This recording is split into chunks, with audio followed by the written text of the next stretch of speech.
Let me welcome all of you to our January 2nd, 2021 edition of Gems from the Wisdom Tradition, a conversation circle. And this starts out our new year, which is dedicated to self-crafting. So crafting our lives, crafting ourselves. And this is a whole series of topics that follow this kind of artistic theme. And if you were to look in near the beginning of your Still and Moving Center Almanac, there's a whole page that tells all the themes of the year in the almanac. And so it's kind of an interesting thing to see kind of the scope of the year.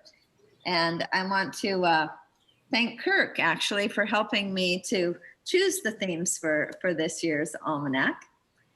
And to start us off this year, since we are dedicating the whole year to self-crafting, we are going to be using a quote from Plotinus called Carving Your Statue. And I'm asking Mary Bird if she'd kindly start us off with that. Thank you, Renee, and Happy New Year, everyone. Carving your statue. Withdraw into yourself and look. And if you do not find yourself beautiful yet, act as does the creator of a statue that is to be made beautiful. He cuts away here, he smooths there. He makes this line lighter, this other purer, until a lovely face has grown upon his work. So do you also. Cut away all that is excessive, straighten all that is crooked, bring light to all that is overcast. Labor to make all one glow of beauty, and never cease chiseling your statue until there shall shine out on you from it the godlike or goddess-like splendor of virtue. Thank you, Mary. So the first step, it seems, in embarking on such an endeavor would be, if we really, really want to give it our best, would be to consecrate our work. And today we have the privilege of having Kumu Maliā, Helelā, here with us to speak on that from the Hawaiian tradition, from which she hails and which she so beautifully represents. I don't need to give much of an introduction to those of you who are here now. Let me simply say that Maliā has been studying the hula tradition, the lomi lomi tradition, and the deeper traditions of the Hawaiian culture since she was 7 years old. And I'll let you figure out that number if she wants to tell you her age at some point. At any rate, she's really steeped herself in it, and she has provided us with endless hours of teaching in the form of hula, of oli, which is Hawaiian chanting, playing the ukulele, lomi lomi, which is a form of bodywork from ancient Hawaii. And now upcoming, she has a Hawaiian language class, Olelo. And so in all these ways, and others, as a cultural practitioner, she has been sharing the Hawaiian tradition. And she seems like such a fitting speaker for us on this topic of consecrating our work. Maliā? Aloha, everybody. So I'm going to start by, saying thank you, Mom, for reading that earlier quote. That was a wonderful way to start as well. Okay, I want to start today with the first quote for the week is a quote by Pythagoras. Never set thy hand to the work till thou hast first prayed the gods to accomplish what thou art going to begin. And I think that this is such a wonderful way to start even just my thoughts about the topic, because it's a very natural thing, it's a very common thing to begin with prayer and to give recognition where recognition is due, to the Great Spirit, to the divine, to the unknown, to the ancestors, to God, to help and inform the work. This book here, Na Pule Kahiko, is compiled by June Gutmanis, and this pule, Ohiana Ela'au, is a gathering pule. It's a prayer for gathering herbs. And as it was presented in the book, here I have underlined Akua, which is God. In the book, they use an example of Kane. Ila'au, La'au is a medicine. And so the example given in the book is Popolo. Eolai ku'ukino. Kino is body, and in the book, the example given is the eye. So it's almost like a formula where we are asking for healing from God and for the proper medicine so that there can be healing. The way that I have taught this and the way that I typically will do this pule is just akua to God, ila'au for medicine of all kinds, eola'ai for healing for my kino, my whole body. And I think in this way, we start right away from a position of humility. We're not claiming to know exactly what all the answers are. We don't maybe even necessarily know the path of our healing, but we know that healing will come. And so this is one means of praying. I want to just bring everyone's attention to this next series of lines. Iulu iluna, iku iluna, ilala iluna, iliko iluna, opu iluna, mohala iluna, ipua iluna, ihua o iluna, ipala iluna. These are so many stages of growth. And to me, my interpretation is that it shows that healing and growth is a process of many unfolding steps. And so here we come to the end. O Keola, O Kala'au, grant the healing power of your medicine, A Keakua, O God, no Ku'ukino for my body. Mama, Uanoa, it is done, and I am healed. I'm going to do this pule today over a glass of water. And I encourage you, if you do have a glass of water, or if you want to quickly go and get yourself a glass of water, that we can pule and pray and consecrate our water so that as we take it into our body, we are continuing to bring those blessings deeper into the body.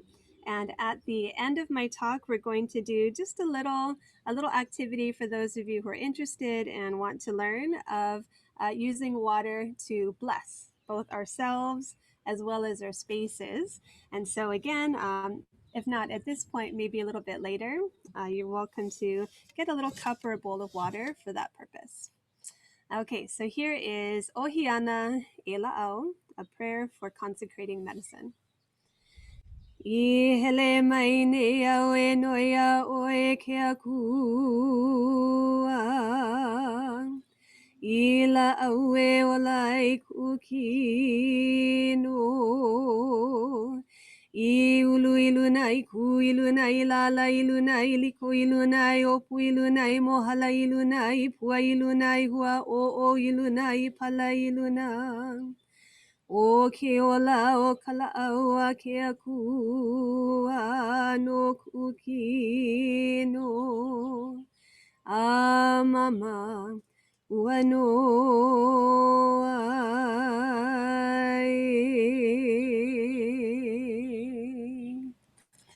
if you have your water,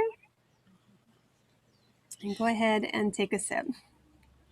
So one thing that I find so inspiring and heartening about this prayer is that indeed healing has many, many different phases. Healing takes time. Healing is a sacred process, and yet it's also a very common process.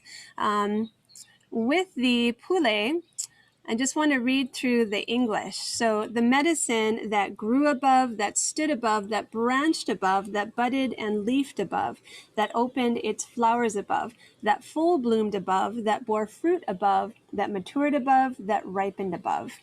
And so we see that the process of growth is both sacred and miraculous, and yet it's happening all over.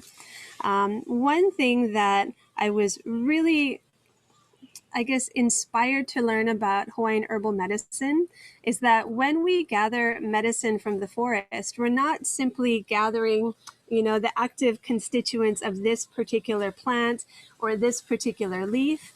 What we're gathering is all the potential future growth of the plant. So especially if we're gathering a fruit or a seed or a flower, that flower could have grown into a fruit that disperses hundreds or thousands of seeds. And so all of that future growth is what we are gathering as the medicine in our plants. And so I think that having even that little change of perspective, I think to me brings the miraculous potential of growth, into the medicine. And it's also, once again, a humbling thing because I am taking as my medicine the potential medicine of other people. And so I had better appreciate that medicine for the power that it has and for that full potential that is now being taken into my body. So for the medicine, I think that it, once again, to me, brings about a state of humility and a sense that we're all connected in this great, wider cycle of growth and healing. I mentioned that when we do so many of our Hawaiian practices, it is a prayerful work. I mentioned that it's a very common thing. It's a very natural thing to think about starting work with prayer. And I think that when we pray, or I should say when I pray, it places me in a position of humility where I'm acknowledging that, okay, maybe I don't know the medicine or the path of my healing, but I may not even understand all of the energies, all of the presences in a space. And by asking permission, I help to be sure that I'm not going in a place or direction that I'm not meant to be. And sometimes it's this process of discovering, our own sense of, is it okay for me to go? Or maybe I shouldn't take this medicine, or maybe I shouldn't stand on this particular rock. But it's becoming aware. It's becoming aware of this wider world around us. And I'm reminded of recently hearing somebody ask the question, well, can you imagine what it was like for the first microbiologist to look through like a microscope and saw how much teeming life is like on our skin and in our water and in our food. There is so much constantly happening and evolving and going through cycles that we may not be aware of. And so starting with prayer, to me, it just lets us know that, okay, there is a lot more going on than just us. So let's be humble, let's be aware as we step forward into our work. Let's see, I'm going to share another quote, and this is also from the Almanac. I was going to try to do a reflection on each of them, but I didn't. That would take a 2-hour lecture. Okay, so here, begin the work joyfully. And we too who have already who have begun already, let us begin afresh today. So this is a quote from Wolfgang Amadeus Mozart. And here we have a picture of my halau, my hula school, at dawn in Kailua in the east, preparing to welcome the sun up for a new day of work, or just for a new day. In the east, the sun rises. It's a symbol of new beginnings. It's a symbol of enlightenment. And in the hula tradition, this is where we go to perform our cleansing ceremonies. And so I want to introduce the word hi'uvai. And hi'uvai is a cleansing. It's an ocean cleansing where we physically go into the water and we immerse ourselves. Some traditions have people going individually into the water to immerse. In my halau, the way that I was raised and the way that we operated before COVID, we would enter the water as a group, hold hands in a circle, and immerse together. I'm going to come out of this. And in terms of consecrating our work, in hula, we would do these ceremonies before a ceremony, if we were doing a graduation or some kind of hula ritual, but also before a major performance. If we were doing something that involved the greater halau and the community, if we were doing, for example, a ho'ike, celebrating my hula teacher's 50 years teaching hula, that was a major performance that included people from the past, members of the family, other musicians, and so many dancers. So as a group, it was important that we gathered in the dawn to immerse in the ocean, to wash away that which is not serving us and not serving the halau and the performance, and emerge cleansed. And it's something that I've continued to do with my school, with my halau. And I think that this is a reflection on making ourselves clean as a vessel so that the work can come through unencumbered. Yeah, when I was a little girl in hula, I remember that sometimes the girls would bicker, or we would come in with frustrations from outside. And my kumu would remind us, she'd say, you know, when you take off your slippers outside the door, you leave the rest of the world out there. Like when you step into the halau, you're coming in to dance hula. So you're going to leave all that other stuff outside. You can pick it up when you go, but while you're dancing, while you're in the halau, we are here for just that sole purpose, which is to dance hula. Yeah. And I think that that's a really important reminder. I would imagine that in a more modern sense of work, it's just something that you have to do. You show up, you do your work, you collect your paycheck, and you go home. You know, whereas in my understanding of work in my life is that everything is the work. How we do anything is how we do everything. And so approaching my professional work versus my family work versus my cultural or my hula work, you know, it is all connected on some level. And I don't want to get confusing because there are, you know, times where we do want to focus, for example, just in hula. Like I mentioned, we're going to leave the rest of the world and come to hula. And then when we leave, we can step back into the rest of our world. And yet there is something, I think, that can connect all of our works. And certainly when we consecrate our work, it helps to just be a reminder that our work is sacred, that our work has effects beyond, you know, just the present. So I'm going to share one more and a couple more screens. Now this picture here makes me very, very happy. Here, this is my mom, which who you've mostly all met, and this is just a collection of hula skirts that my mom made for kids, all different colors. I mean, it's just so wonderful to look at. And something that I have really been blessed and gifted with from my mom is the idea that work is love made visible. This is a quote from Khalil Gibran. And yet this is something that my mom has shown me time and time again and again. These hula pa'u, and in fact, any hula pa'u that she sews, she has made it her practice to pray and to speak affirmations over her work. And so as she is stitching, if she knows who the skirt is for, she will continually bless and affirm that person. For these are just going to Keiki. She does blessings for the children. You know, she will continually weave into the stitching a whole series of prayers and wonderful energy and intention. And I think that that is just one of the most inspiring things for me.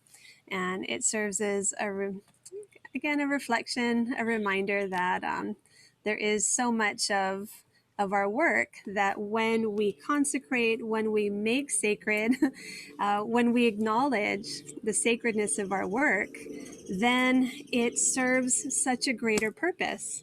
You know, this water that's prayed over, it has that much more intention, that it's going to nourish my body in a different way. It's going to magnify that. And so I think that my mom's stitching of skirts or the gathering of medicine, it's just a really, these are really wonderful examples of just having mindful practices. In addition to sewing and to gathering medicine, Renee mentioned that I practice lomi lomi massage. And in lomi lomi massage, holding space is such a vital part of the treatment.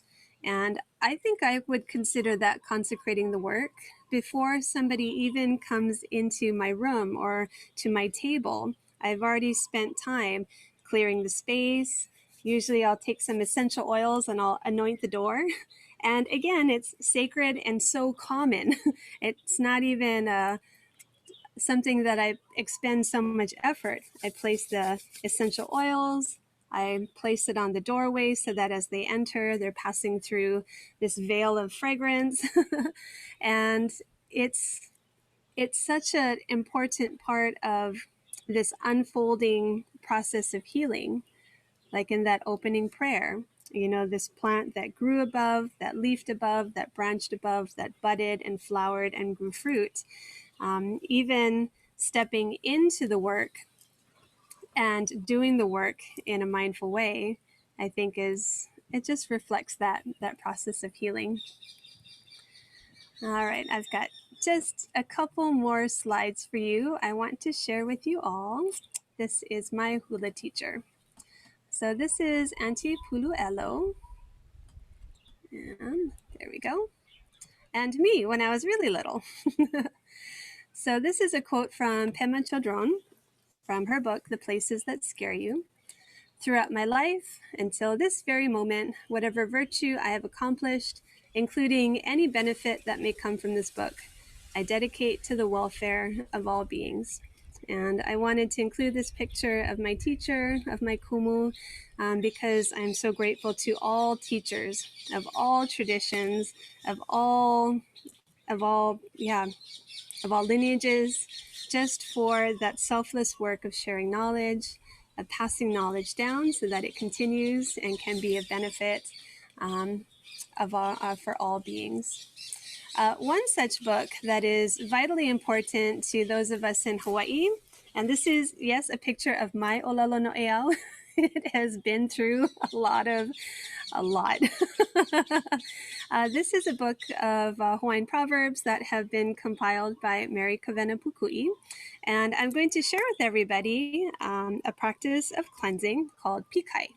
And so I mentioned if you wanted to get a cup of water, perhaps if you have a bowl. Okay, I'm going to use a wooden bowl. And again, if you don't have it, don't worry. But if you do have a little bit of Hawaiian salt, okay, go ahead and gather your salt. We're going to do a little blessing just with the fingers. I have a tea leaf. This is a la'i. This is a tea leaf that is really commonly used. And so that's what I'm going to use for my blessing. And I'll just take a moment and let everybody gather if you would like. And so I mentioned that the name of this practice is pikai. Pikai. And that might sound a little bit familiar if you remember I talked about the ocean cleansing. That is hi'uvai. Hi'uvai. Yeah, hi'uvai is actually immersing the body. And pikai is sprinkling and blessing with water. Okay, wonderful. So this is from the book Olelo No'eau, and it's all, there we go. Here is the actual book. All of the proverbs are listed alphabetically, and so this one is number 2066. And this is a prayer or a blessing. Let's see, 2066. Okay, so on the bottom here, an expression used in prayers of healing. The four corners are the shoulders and the hips. Between them are the vital organs of the body. So in the midst of all of these proverbs, there it is, number 2066, right down here. And let's read through that Hawaiian together. Makoko. Mai kapiko o ke po'o, a kapoli o ka wāwai, a la'a ma na kihi e ha o ke kino. Good. So let's just practice with our fingers on the top of your head. Mai kapiko o ke po'o, po'o is head, and then down towards your feet, a kapoli o ka wāwai. And now the four corners of the body, let's just touch from hip to hip, shoulder to shoulder, shoulder to shoulder, and then hip to hip. A la'a manakihi e ha o ke kino. Okay, the four corners again are the shoulders and the hips, and within that house all the vital organs of the body. Okay, so let's hanaho one more time with our lima, with our hands. Mai kapiko o ke po'o, a kapoli o ka wāwai, a la'a manakihi e ha o ke kino. Okay, and once more with the English. From the crown of the head to the soles of the feet and the four corners of the body. So that is an expression used in prayers of healing. And let's see, do we have Kaya? Because look, it's Kaya blessing grandma. So Kaya is actually our family's first great-grandchild, blessing great-grandma. So there's this really wonderful quote in another, just one of our Hawaiian resources or treasures called Nanaiki Kumu Volume 1, speaking specifically about pikai. So anyone can pikai. It's not necessary to be a minister. And while originally pikai carried only the meaning of ritual cleansing, in current use, it seems intertwined with the idea of benediction or blessing. A present-day Hawaiian relating use of the ritual will often use the words pikai and bless the house interchangeably. Okay, so we are going to gather up. So I have my bowl and water and pa'akai. I know that not everybody has all of these things, but I'm just going to show you so that you can see. And I have my la'i. But first, we're just going to do water. So I'm taking this water that was blessed earlier. Okay. So this is going to be pikai for cleansing. So adding the water. It's the sacred and the common all woven together. I'm going to take just a few grains of pa'akai, of salt. And this is not something I've been taught, it's something that I've just come to understand for myself. When we combine the fresh water and salt, it's like we've created a miniature ocean right here in a bowl. And so everything that I know to be true about the cleansing power of the ocean, the healing power of the ocean, that is what I use to cleanse. So either side is fine. I'm right-handed, so I use my right hand to cleanse. Just going to dip my fingers in the water. And that same blessing. So let me just go up one slide so that we can all do that together. Mai kapiko ke po'o, a kapoli o ka wāwai, a la'a manakihi e ha o ke kino. And then we'll just add one more line, mama ua noa. Mama, the prayer is done. Ua noa, it is freed. Now, if we can just imagine, I'm outside, so I don't have a door, but imagine if we had a door, we can bless the crown of the door, the feet of the door, the bottom, and the four corners of the door. So there we can bless our space. For our home, there's the top of our home, there's the bottom of our home, and if we're looking at the layout, maybe there's the four corners this way of our home that we can bless.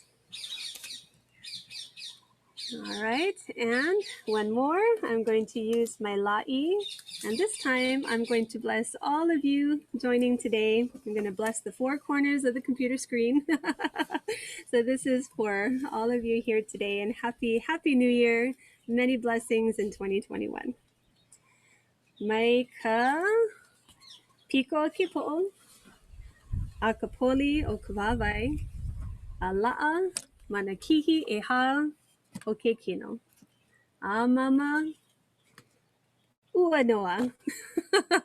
And happy New Year. Thank you so much, everybody. I'm more than happy to open the floor for questions. And maybe I'll just really quickly say that I've seen blessings done for many, many years. My own kumu used to do blessings, and when I asked her about it, she used to always say, well, it just depends on the house. Well, it depends on the person. She never really gave me a real breakdown. So I never felt comfortable doing a blessing like this until I had a Lomi teacher, Keola Chan, who literally had every one of the students bless the next person. And he's like, here it is. This is from the Olalo no Eao. This is what you do. Do it on your on your Lomi sister or brother. And in that moment, I went from not quite being sure if I could, if I was able to or, qualified to do a pikai. In a moment, I became somebody who performs pikai, and I hope that you can have some sense of that. That even if you don't recall the Hawaiian, if you can remember the top, bottom, and the four corners, and that we are creating a blessing, that you feel empowered and inspired to continue to bless your spaces. So thank you so much, everyone. Mahalo, Maliā. What do we do How with much the sun has moved? what's left? What do we do with what's left in our bowl? Yes, wonderful question. So the water that is remaining in the bowl, so that is blessed water. And so the way that I was taught is you take this to the most highly trafficked area of your home. So for most people, it's the front door. I have done a few blessings where we poured this in the garage entry door, because most people, they drive in and enter the home through their garage. And so you just pour this right over that threshold with the idea that anybody stepping over that water is then going to continue to receive those blessings. Yeah, thank you, Mom. Excellent question. I imagine that all of us feel so blessed and consecrated to dive into our new year. That was really, really wonderful. We could probably all just happily trot off on our way now into 2021. And yet I think we'd be missing something. I imagine that there are those of you who have other wonderful questions, as well as those of you who may be familiar with other ways of consecrating your work. So it'd be wonderful to hear from all of you. Nice. Shall I start choosing people? Well, I wouldn't mind diving in just to acknowledge Maliā, who performed that ritual at the beginning of a retreat that I co-facilitated just a couple of years back, called Ancient Ways. And in the reviews that came back from the retreat, everyone acknowledged that their favorite part of the retreat was the opening ritual when Maliā started the blessing, and then we all blessed one another. And it really just unified the group together as one.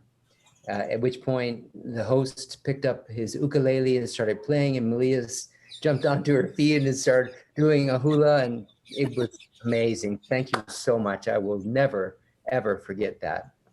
Oh, mahalo nui. It's something that's really important to me. It's empowering. It's giving tools that people can then, take that forward. It was such an amazing thing for me to be just given a tea leaf and say, okay, this is how you do it, go. And so then it inspired me so much. It's something that I feel really passionate about sharing.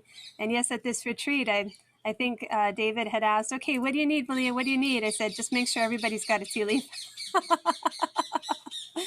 So that we can all have the means to move forward. Because just with last year as an example, all of our lives have been changed completely in ways that we could not have guessed going into 2020. And so we've all had to adapt. And in the midst of things that we have no control over, well, there is a lot that we do have control over. And if we can take those proactive steps to provide blessings to ourselves as well as to others, to our spaces, to our work, then I think that that's, in my opinion, it's the only way forward. It's the only way forward. Kirk, were you going to make a suggestion?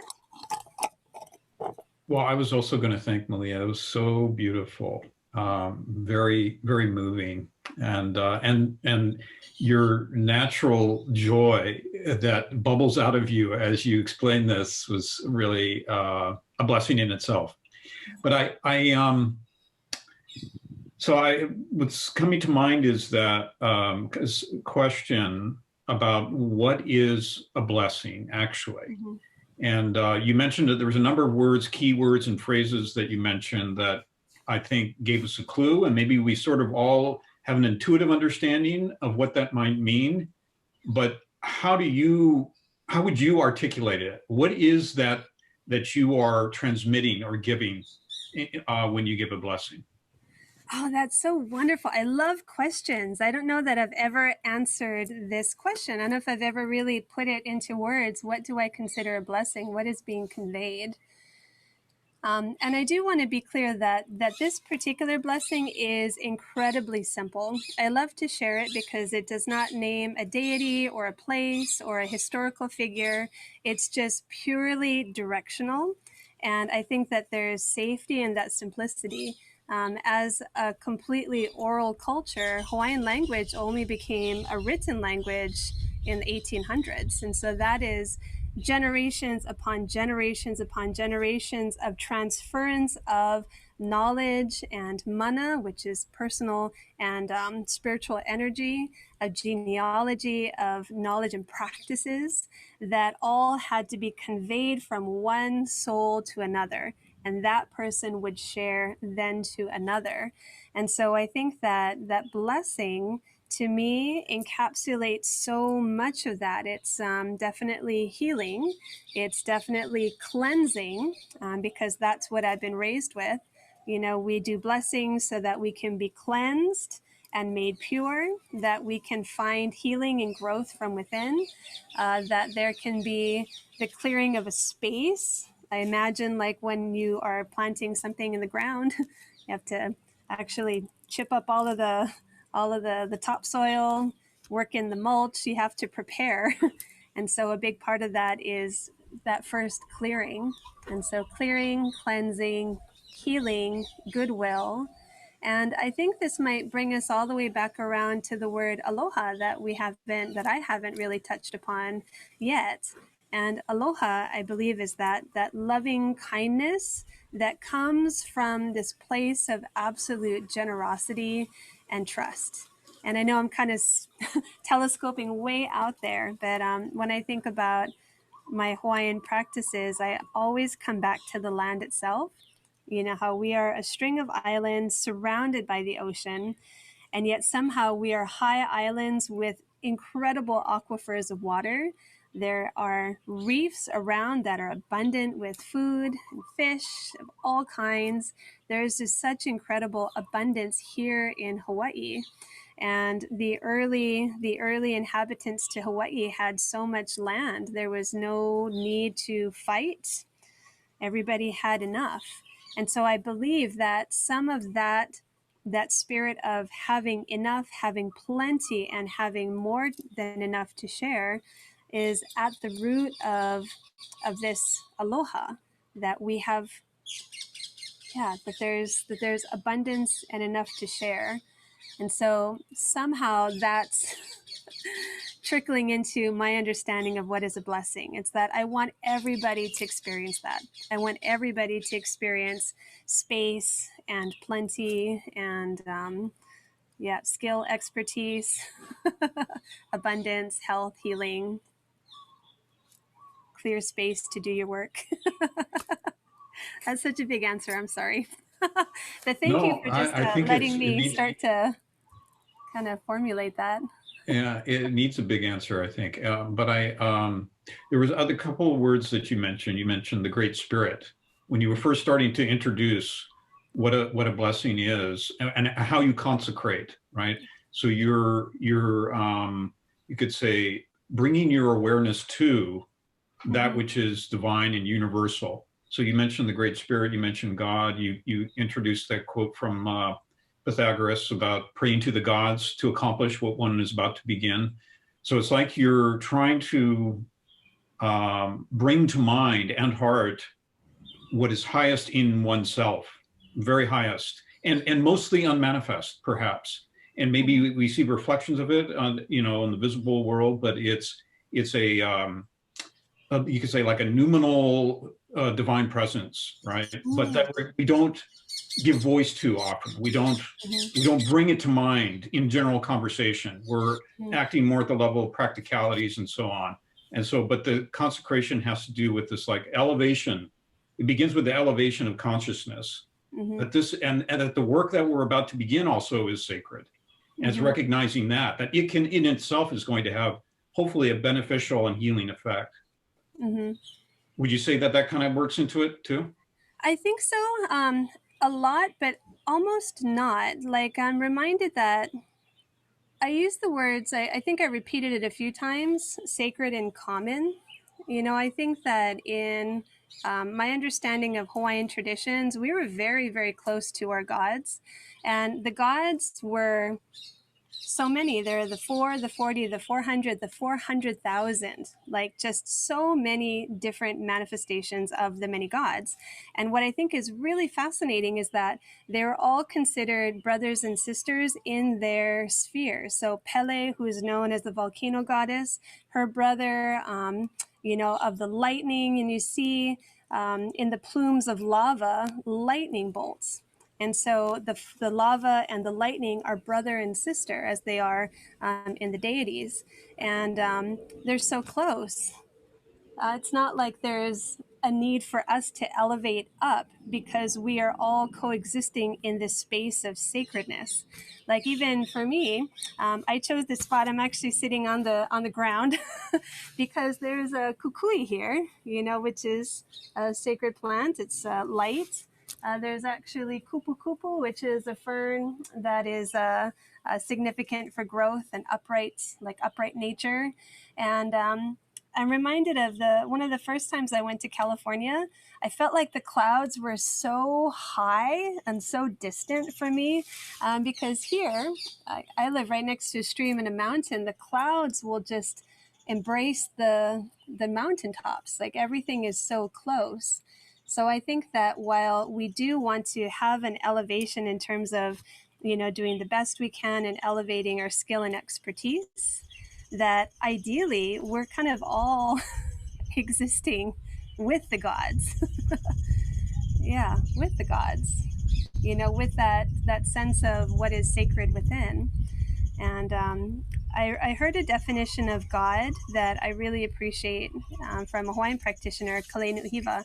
And she said, Akua, God, is anything that a human can't do. And so rain falling is God. Seed sprouting is God. To me, that the oxygen exchange in my lungs, that's God. So therefore, I'm God too, even though I have that choice. So yeah, I'm not sure how that matches with your question, but yeah, as far as my understanding of just Hawaiian deities and spirit and blessings, it's that we're all very, very close. We keep our akua and our ancestors very, very close and in present community. Yeah. It's very profound. Thank you. Yeah, thank you. Yes, Doris. I still have difficulty wrapping my brain around the fact that little old me could give a blessing, little old me that has not the skill set or no qualifications, that anything I could do could, pass on or imbue any kind of blessing on something, that I would have that kind of power. I have a difficult time trying to understand that I could do that. Oh, right. I mean, I couldn't draft up plans for a house. So I totally understand feeling like you're not qualified or don't have enough like knowledge to do something.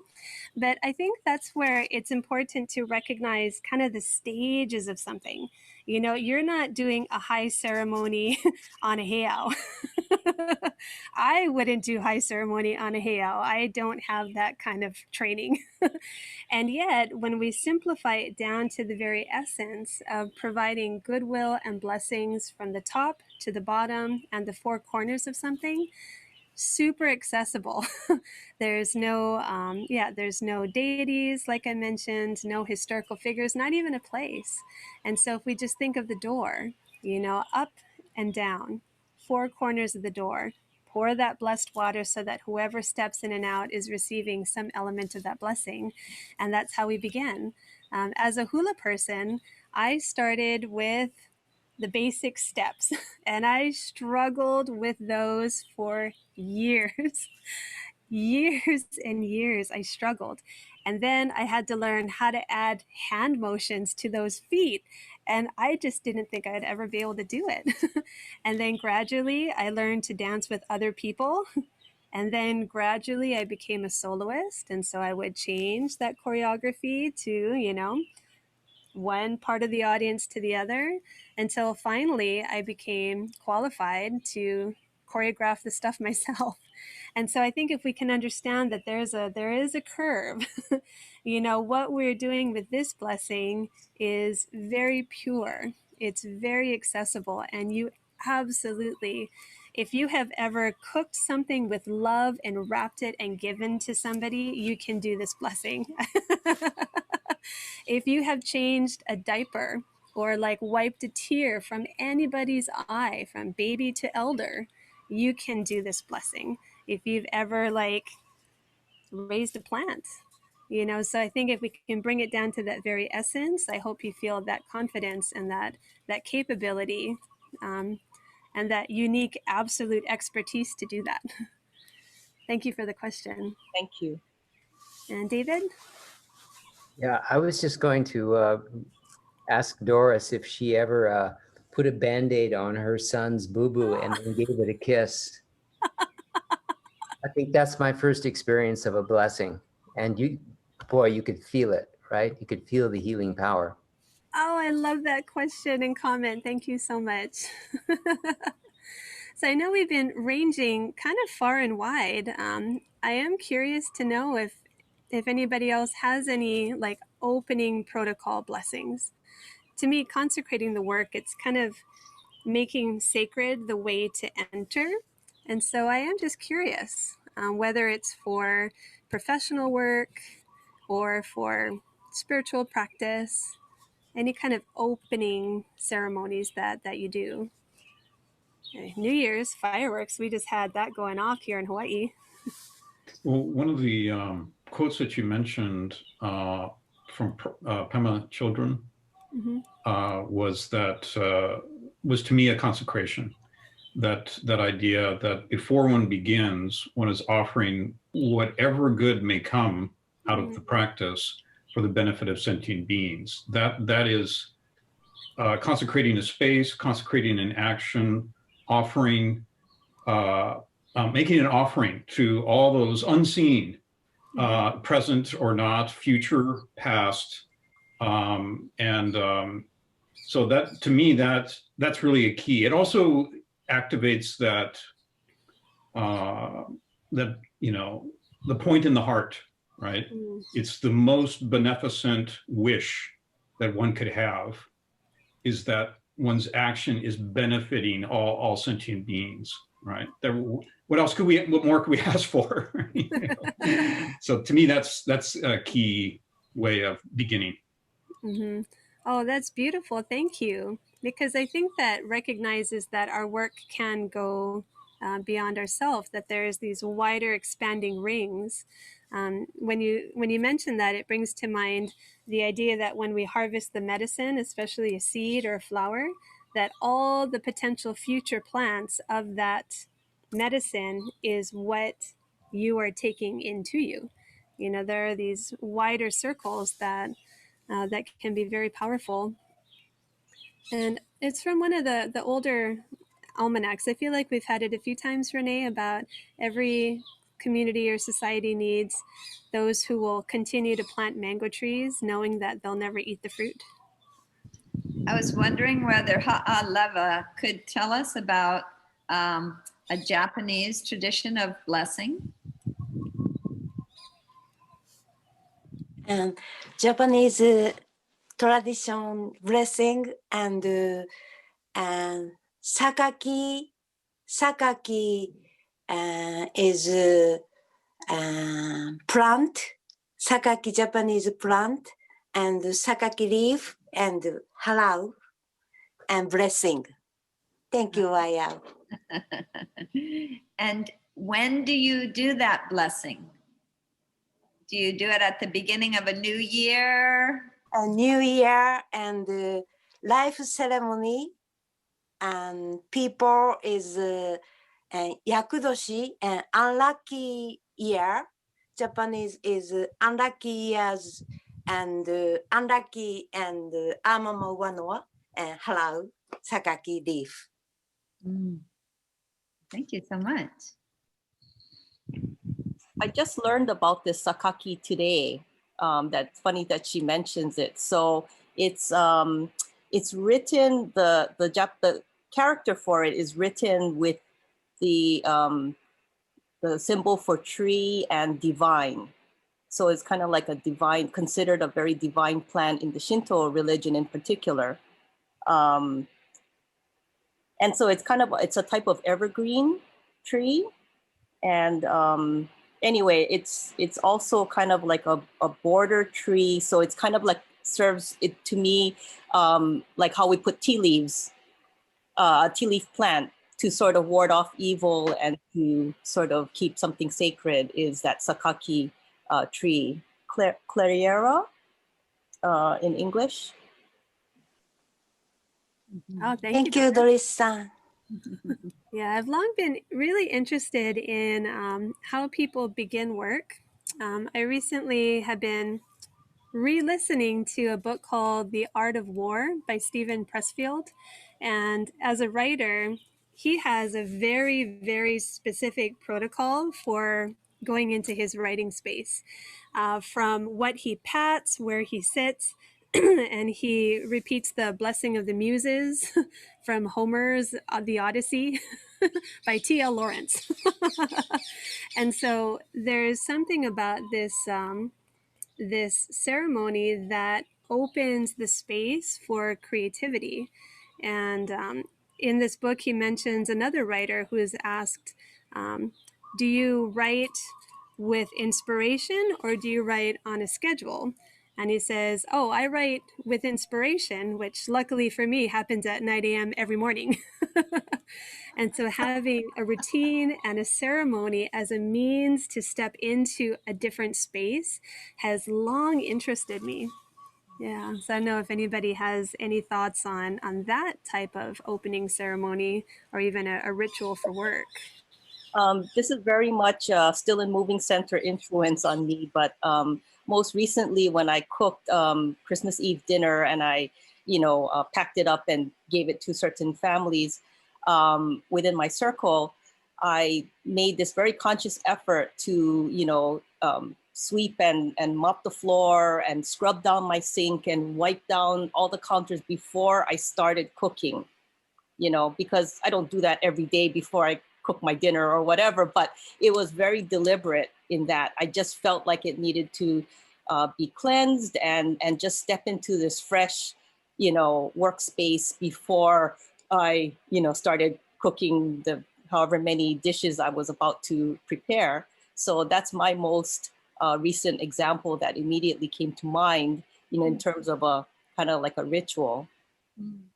Oh, that's wonderful. Thank you, Doris. Loida, do you have anything maybe even from the work world that you could share with us? Yeah, I was thinking, and it's not so much right now, but it'll typically when I work in the federal government, and we'll have, there's a lot of ceremony. I think it's the military influence. And so we'll have people coming in.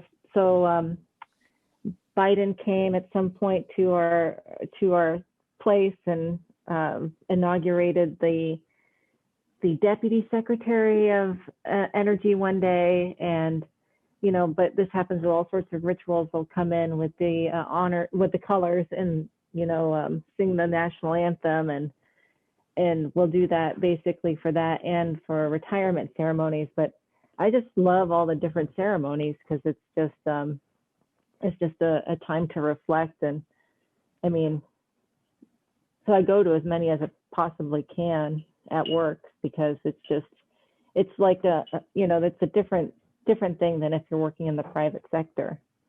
Working in that and kind of remembering that your work is to serve the American people. And I think a lot of us, you know, we're there for that reason, but it's having that constant reminder is just a real special thing. That is so fantastic. Thank you, Loida. Like, I have no foot in any of that world, so I really appreciate you mentioning that.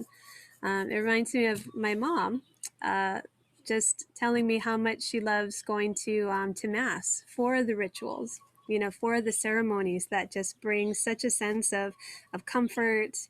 And I think, I don't know, Mom, maybe you can help to wrap us up here, because I know we're coming near to the end of our time. Well, thank you. And what a wonderful beginning to the new year, Maliā. Thank you. And Renee, thank you.